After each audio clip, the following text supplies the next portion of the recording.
Hello everyone, मेरा नाम है अमन और आज हम बात करने वाले हैं 4 मेजर इन्फ्लुएंसर्स की। मतलब ऐसे 4 इन्फ्लुएंसर्स जो ऑप्शन प्रीमियम पर मतलब हमारे ऑप्शंस के प्राइस पर बहुत ज़्यादा इम्पैक्ट डालते हैं। ये जो हमारा इन्फ्लुएंसर्स का वीडियो है ये हमारे ऑप्शन ट्रेडिंग कोर्स का एक पार्ट है। हमने इस ऑप्शन ट्रेडिंग कोर्स में बहुत ही बेसिक लेवल से बात करना शुरू किया है कि ऑप्शंस होते क्या है। हमने अलग अलग टर्मिनोलॉजी की बात की कि कॉल, पुट, होल्डिंग, राइटिंग, ये सारी चीजें क्या होती है, इन चीजों के बारे में हमने बात की। आज हम बात करने वाले हैं थोड़े इंटरमीडिएट लेवल की। तो चलिए समझते हैं उन 4 इन्फ्लुएंसर्स को।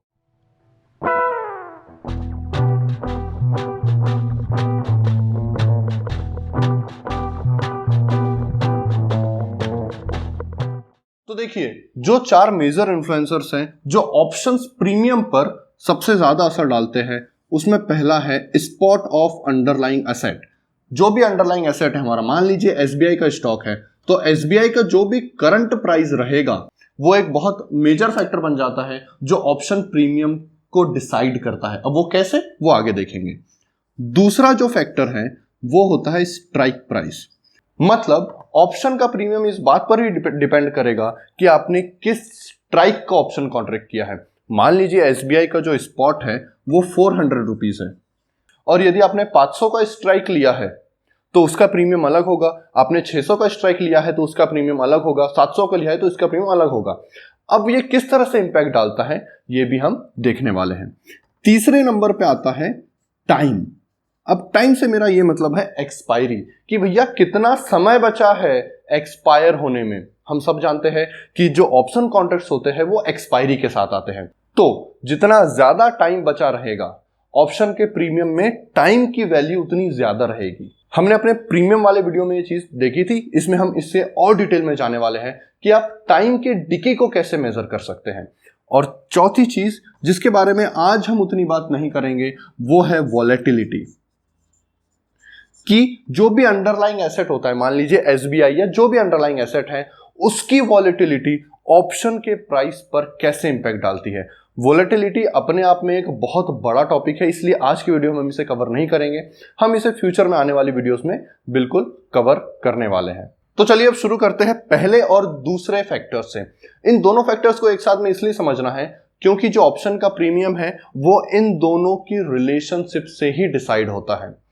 यदि आप लोगों ने पिछला हमारा प्रीमियम का वीडियो देखा होगा तो आपको याद होगा जो प्रीमियम है वो 2 चीजों से मिलकर बना होता है। एक होता है इंट्रिंसिक वैल्यू और एक होता है टाइम वैल्यू।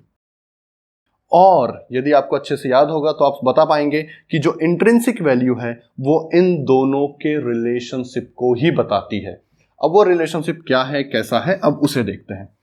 हम एसबीआई का ही एग्जांपल लेते हैं। मान लीजिए एसबीआई का जो स्पॉट है वो 400 रुपए है। क्लियर? आपने एक कॉल ऑप्शन बाय किया जिसका स्ट्राइक, आपने कॉल ऑप्शन बाय किया है जिसका स्ट्राइक 500 रुपए है। तो मुझे यह बताइए इन दोनों के बीच में कितना डिस्टेंस है? सिर्फ 100 पॉइंट्स का, राइट? मान लीजिए आपने एक और स्ट्राइक बाय किया है और इसका स्ट्राइक प्राइस है 600 रुपए। तो अब इन दोनों में कितना डिफरेंस है? इन दोनों में डिफरेंस है 200 रुपए का या 200 पॉइंट्स का। तो मुझे ये बताइए इसका ऑप्शन प्राइस ज्यादा होगा या 500 वाले स्ट्राइक प्राइस का ऑप्शन प्राइस ज्यादा होगा? सिंपल सी बात है, जो 600 का स्ट्राइक प्राइस है उसका ऑप्शन प्रीमियम ज्यादा होगा क्योंकि वो डीप इन द मनी है। ठीक है, वो इन द मनी में डीपर है। लेकिन वहीं पर अगर मैं आपसे बात करूं कि एक ऐसा स्ट्राइक है जो 300 पर है, मतलब आज स्पॉट 400 है और आज स्पॉट 400 है और स्ट्राइक 300 है, तो मुझे बताइए ये इन दोनों में कितने का डिफरेंस है? -100 का। और हम जानते हैं कि जो इंट्रिंसिक वैल्यू होती है हम उसे माइनस में कंसीडर नहीं करते, हम उसे बोल देंगे कि भाई ये जो इंट्रिंसिक वैल्यू है ये 0 होगी। इसलिए यहां पर इंट्रिंसिक वैल्यू 0 होने की वजह से इसमें सिर्फ और सिर्फ टाइम इंपैक्ट डालेगा। इंट्रिंसिक वैल्यू या फिर स्पॉट और स्ट्राइक का जो रिलेशनशिप है वो इंपैक्ट नहीं डालेगा, वहां पर सिर्फ और सिर्फ टाइम वैल्यू काम करेगी। अब मैं आपको इन दोनों के रिलेशनशिप के बेसिस पर जो हमारा ग्राफ बन सकता है उसे मैं बताता हूं। लेकिन हम इस ग्राफ को ऐसा अज्यूम करेंगे कि ये एक्सपायरी वाले दिन का है। अब हम एक्सपायरी वाले दिन को क्यों अज्यूम कर रहे हैं? क्योंकि देखिए एक्सपायरी वाले दिन जो बाकी के फैक्टर्स होते हैं ना, वोलेटिलिटी, टाइम, ये फैक्टर्स खत्म हो चुके होते। क्यों भाई? टाइम ही नहीं बचा ना। जब टाइम ही नहीं बचा तो एसबीआई कितना भी वॉलेटाइल रहे कुछ फर्क नहीं पड़ने वाला है। तो जो मोस्ट डोमिनेंट फैक्टर है वो कौन बन जाता है? वो इन दोनों का रिलेशनशिप बन जाता है, मतलब इंट्रिंसिक वैल्यू बन जाती है। आप समझ रहे हैं? इसलिए इंट्रिंसिक वैल्यू को आइसोलेशन में समझने के लिए हम सिर्फ और सिर्फ एक्सपायरी का एग्जाम्पल ले रहे हैं।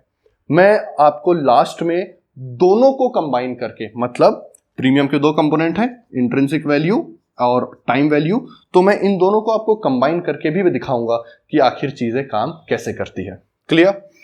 फिलहाल तो चलिए अब हम देखते हैं कि यार एक्सपायरी वाले दिन क्या होने वाला है। तो चलिए अब हम इन दोनों के रिलेशनशिप को, मतलब इंट्रिंसिक वैल्यू को ग्राफ में समझते हैं। पहले इस ग्राफ को समझते हैं कि इसके y एक्सिस पे क्या है और x एक्सिस पे क्या है। इसके y एक्सिस पे है ऑप्शन प्राइस, ठीक, और इसके x एक्सिस पर है स्टॉक प्राइसेस, मतलब स्पॉट। और हम जो बात कर रहे हैं वो सिर्फ एक स्पेसिफिक कॉन्ट्रैक्ट की बात कर रहे हैं जिसका अंडरलाइंग एसेट एसबीआई है, वो एक कॉल ऑप्शन है, उसका स्ट्राइक 400 रुपए का है और वो आज एक्सपायर हो रहा है, इसलिए टुडे लिख दिया है। वो आज एक्सपायरी वाला दिन है, आज एक्सपायरी वाला दिन है, तो जितने भी बाकी के फैक्टर्स हैं वो सब जीरो हो चुके हैं, टाइम वैल्यू जीरो हो चुकी है, हम ऐसा मान के चल रहे हैं।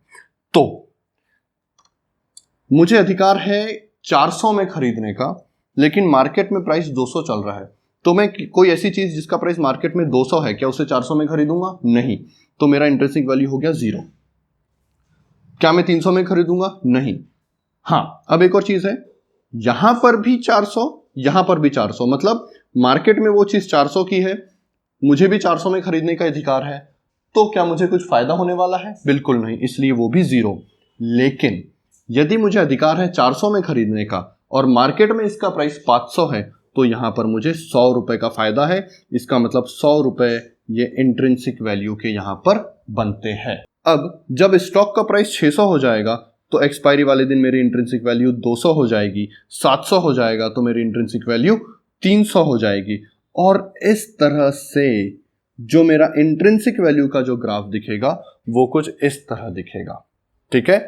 तो जितना ज्यादा आप इन द मनी में डीप जाते जाएंगे, मेरे ऑप्शन के प्राइस में, मेरे ऑप्शन के प्रीमियम में इंट्रिंसिक वैल्यू का कंपोनेंट बढ़ता जाएगा। अब जैसे कि हम जानते हैं कि जो ऑप्शन प्रीमियम्स होते हैं उसमें इंट्रिंसिक वैल्यू और टाइम वैल्यू दो चीज होती है। तो जैसे जैसे आप डीप इन द मनी जाते जाएंगे, इंट्रिंसिक वैल्यू वाला कंपोनेंट परसेंटेज वाइज बढ़ते जाएगा। इसका मतलब इसका इन्फ्लुएंस भी परसेंटेज वाइज बढ़ता जाएगा as compare to time value and volatility.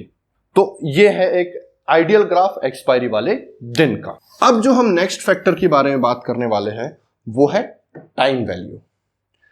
Time value के बारे में थोड़ा सा ज्यादा बात करेंगे क्योंकि ये एक बहुत बहुत मेजर फैक्टर है। टाइम वैल्यू से मुझे लिखना अच्छा लगता है, ये चीज लिखना कि टाइम रिमेनिंग टिल एक्सपायरी। अब देखिए, ये जो टाइम वैल्यू है, राइट, ये बहुत सारे चीजों पर डिपेंड करती है, लेकिन जो मेजर चीज है वो ये है कि मार्केट को क्या लगता है कि कितने समय में ये जो प्राइस है कितना जा सकता है, अंडरलाइंग प्राइस कितने समय में कितना जा सकता है, उस चीज पर डिपेंड करता है। मतलब कि अगर जो टोटल टाइम वैल्यू की अगर मैं आपसे बात करूं तो वहां पर वॉलेटिलिटी भी इंक्लूड हो गई, राइट। अगर किसी स्टॉक की वॉलेटिलिटी ज्यादा होगी, इसका मतलब वो कम समय में ज्यादा दूरी ट्रेवल कर सकता है, राइट। अगर वो कम समय में ज्यादा दूरी ट्रेवल करेगा तो उसका टाइम वैल्यू भी ज्यादा होगा। मतलब हम ऐसा कह सकते हैं कि टाइम वैल्यू में दो चीजें हैं, time remaining till expiry plus volatility. लेकिन अभी मैं वॉलेटिलिटी वाले पार्ट को अलग रखना चाहूंगा। अभी हम सिर्फ बात करेंगे टाइम रिमेनिंग टिल एक्सपायरी में।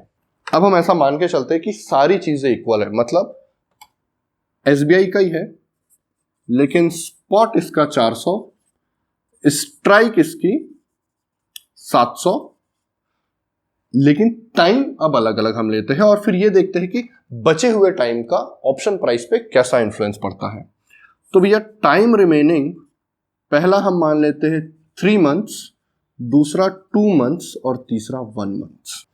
तो इस चीज को हम समझते हैं फॉर द स्ट्राइक ऑफ 700। ये चीज काम कैसे करती है अब देखिए। हमें इतना तो पता है कि 3 महीना, इसका मतलब यहां पर टाइम वैल्यू ज्यादा होगी। क्यों? क्योंकि अभी एक्सपायरी आने में 3 महीने बचे हैं। इसका मतलब ये यहां पर टाइम वैल्यू ज्यादा है क्योंकि टाइम ज्यादा बचा है। अभी स्पॉट को 700 जाने के लिए 3 महीने का समय बाकी है। 700 से ऊपर भी जा सकता है, राइट? लेकिन इस केस में क्या? इस केस में सिर्फ 2 ही महीने बाकी है। इसका क्या मतलब है? इसका मतलब यह है कि यहां की टाइम वैल्यू इस टाइम वैल्यू से, मतलब 3 महीने की टाइम वैल्यू 2 महीने की टाइम वैल्यू से ज्यादा होगी, राइट? और 2 महीने की टाइम वैल्यू 1 महीने की टाइम वैल्यू से ज्यादा होगी। क्लियर? क्योंकि समय ज्यादा बचा है। अब हम ये देखते हैं कि कितनी ज्यादा होगी। इसका आप बहुत अच्छे तरीके से कैलकुलेट कर सकते हैं। तो चलिए अब बात करते हैं टाइम वैल्यू प्रीमियम डीके के रेट की, कि आखिर किस रेट से टाइम वैल्यू कम होती है यदि जो दूसरे फैक्टर्स है वो सेम रहे, स्पॉट जहां के वहां रहे, स्ट्राइक वही रहे, वॉलेटिलिटी उतनी ही रहे। जो 3 दूसरे फैक्टर है वो जहां के वहीं रहे, तो टाइम वैल्यू किस रेट से डिके होता है? तो देखिए, जो टाइम वैल्यू डिके का जो रेट है वो होता है under root of time remaining times. ठीक है? मतलब जितना समय बचा है उसका अंडर रूट निकाल लीजिए, उतने गुना से वो कम होने लगेगा। अब इसे हमें एग्जाम्पल से समझते हैं तो आपको ये चीजें और ज्यादा क्लियर हो जाएगी। मान लेते हैं कि एक ऑप्शन है, उसका जो प्रीमियम है वो 50 रुपए है। इस प्रीमियम में जो टाइम वैल्यू है वो 40 रुपए है। ठीक है? प्रीमियम की टाइम वैल्यू 40 रुपए और प्रीमियम 50 रुपए है। तो हमें क्या जरूरत है? हमें सिर्फ इस चीज की जरूरत है। क्यों? क्योंकि हम इसी का कितना डिके होने वाला है, ये कितने से नीचे जाने वाला है, हम सिर्फ उसके बारे में बात करने वाले हैं। चलिए, तो अब हमने यहां पे देखा कि ये एक रेट है और ये टाइम्स में चल रहा है, इतना गुना से कम होने वाला है। तो कितने गुने से ये कम होने वाला है, इस चीज को हम कैसे निकाल सकते हैं? इस चीज को सिंपली हम इस तरह से निकाल सकते हैं कि 40 डिवाइडेड बाय टाइम रिमेनिंग। तो मान लीजिए ये जो, अब हम 2-3 सिनारियोज लेते हैं। पहला सिनारियो है कि सिर्फ और सिर्फ 3 हफ्ते बचे हैं, सिर्फ 3 हफ्ते बचे हैं। तो कितने रुपए से कम होगा? तो भैया 40 डिवाइडेड बाय दिस, जो स्क्वायर रूट ऑफ 3 है उसका वैल्यू होता है 1.73। तो इसका जो वैल्यू निकल के आता है इट वुड बी अप्रॉक्स 23.12। इतने से कम होगा, इतना नहीं होगा। 1 हफ्ते के अंदर सब चीजें सेम रही तो टाइम वैल्यू 23 रुपए 12 पैसे से कम हो जाएगी। मतलब जो अब 2 वीक बचे हैं, ठीक है, टाइम रिमेनिंग क्या है? 2 हफ्ता। तो इस 2 हफ्ते बाद टाइम वैल्यू कितनी हो जाएगी?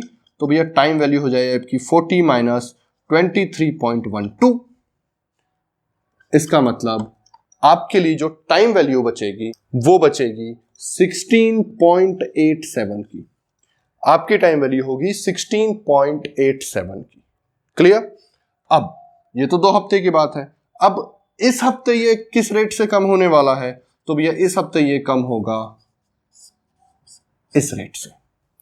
और जैसा कि हम जानते हैं इसका वैल्यू होता है 1.414 अप्रोक्सीमेटली। तो ये निकल के आया 11.93। इसका मतलब इस हफ्ते, मतलब 1 हफ्ता जब बचा रहेगा तब टाइम वैल्यू क्या होगी? तब यह टाइम वैल्यू आपकी होगी 16.87 माइनस 11.93। ये इतनी होगी, ये इतने से कम हो चुकी होगी। तो जो रिमेनिंग टाइम वैल्यू है जो 1 हफ्ते के लिए बची है वो कितनी बची है? वो बची है अप्रॉक्स 4.93। क्लियर? अब एक्सपायर होने में कितना समय बचा है? सिर्फ 1 हफ्ता। तो एक्सपायरी वाले दिन टाइम वैल्यू क्या हो जाएगी? भैया सिंपल सी बात है, एक्सपायरी वाले दिन टाइम वैल्यू हो जाएगी 0। क्यों? मैथमेटिकल कैलकुलेशन भी इस चीज को प्रूफ करता है।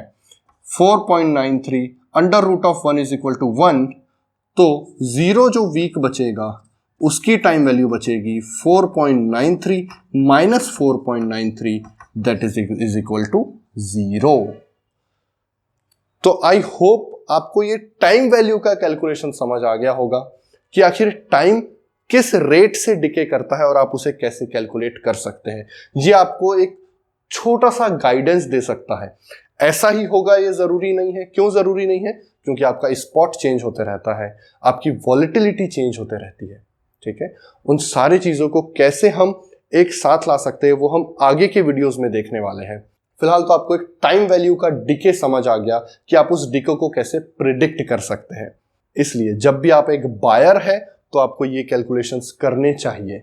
ठीक है, इससे आपको ये पता चल जाएगा कि यार अगर सब चीज सेम रही भी तो मुझे कितना लॉस होने वाला है, क्योंकि बाकी सारी चीजें प्रिडिक्ट करना मुश्किल है। ये सिंपल एक मैथमेटिकल कैलकुलेशन है जो आप कर सकते हैं। इससे आपको ये समझ आ जाएगा कि मुझे टाइम कितना नुकसान करवा रहा है। तो अब हमने समझ चुके हैं कि टाइम कैसे इन्फ्लुएंस करता है, स्पॉट प्राइस कैसे इन्फ्लुएंस करती है और स्ट्राइक प्राइस कैसे इन्फ्लुएंस करती है। तो जब हम तीनों चीजों को हमने इंडिविजुअली समझ लिया है तो अब हम ये देखते हैं कि वो जो चीज है वो ऑप्शन प्राइस को एक साथ कैसे इन्फ्लुएंस करती है। तो देखिए, सबसे पहले मैं आपको इंट्रिंसिक वैल्यू मतलब स्पॉट और स्ट्राइक का जो रिलेशनशिप होता है उसके हिसाब से ग्राफ बनाऊंगा, फिर मैं उसमें टाइम वैल्यू को ऐड करूंगा और देखते हैं कुछ मजेदार निकल के आएगा। यदि मेरा स्ट्राइक प्राइस 500 रुपीज है तो 500 के आते तक मतलब 500 के स्पॉट तक मेरा जो इंट्रिंसिक वैल्यू है वो 0 रहने वाला है। उसके बाद 600 और 500 में 100 का डिफरेंस है तो मेरा जो इंट्रिंसिक वैल्यू है वो यहां पर चला जाएगा और मेरे इंट्रिंसिक वैल्यू का ग्राफ कुछ इस तरह से बन जाएगा। क्लियर? तो ये तो हो गई मेरी इंट्रिंसिक वैल्यू। अब अगर मैं आपसे टाइम वैल्यू की बात करूं तो टाइम वैल्यू का ग्राफ कुछ इस तरह से दिखेगा।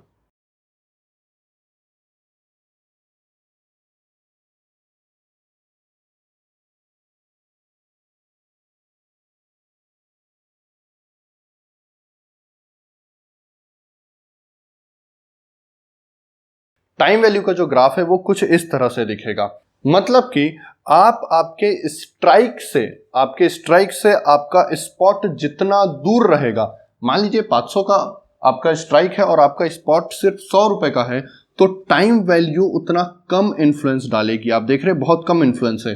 सेम यदि आपका स्पॉट इधर बहुत ज्यादा है, मतलब आपका जो स्ट्राइक है वो तो 500 है लेकिन आपका स्पॉट 800 या 900 है, तो भी जो टाइम वैल्यू है ये टाइम वैल्यू है। ठीक है, जो मैंने हाईलाइट किया है वो टाइम वैल्यू है और ये वाला तो इंट्रिंसिक वैल्यू हो गया।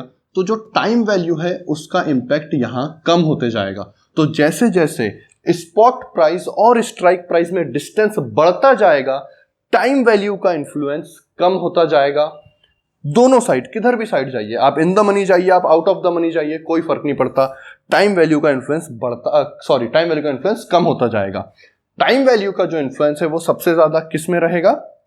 तो देखिए भैया, टाइम वैल्यू का इन्फ्लुएंस सबसे ज्यादा रहेगा उसके इस स्ट्राइक प्राइस पर। मतलब जब स्पॉट और स्ट्राइक प्राइस एक साथ आएंगे तब टाइम वैल्यू सबसे ज्यादा होगी। तो यहां पर क्या हो रहा है, यहां पर ये दोनों मिलके मतलब इंट्रिंसिक वैल्यू और टाइम वैल्यू मिलकर के जो ऑप्शन प्रीमियम है, टोटल ऑप्शन प्रीमियम है, उसे डिसाइड कर रहा है। तो जो मेरा जो टोटल ऑप्शन प्रीमियम बनेगा वो इन दोनों के साथ ही बनेगा।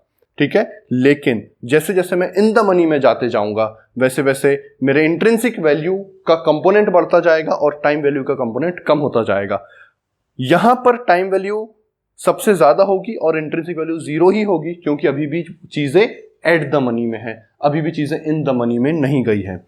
इधर साइड अगर मैं आउट ऑफ द मनी की आपसे बात करूं तो आउट ऑफ द मनी में क्या होगा, इंट्रिंसिक वैल्यू पूरी तरह से 0 होगी और टाइम वैल्यू भी, स्पॉट से आप जितना दूर रहेंगे, स्पॉट और स्ट्राइक में जितना ज्यादा डिस्टेंस रहेगा तो टाइम वैल्यू भी उतनी ज्यादा कम और कम ही होते जाएगी। तो देखिए, यही था रिलेशनशिप इन तीन कंपोनेंट्स में, टाइम वैल्यू, स्पॉट और स्ट्राइक प्राइस में, और इस तरह से हमारा जो ऑप्शन प्रीमियम है वो डिसाइड होता है। Thank you.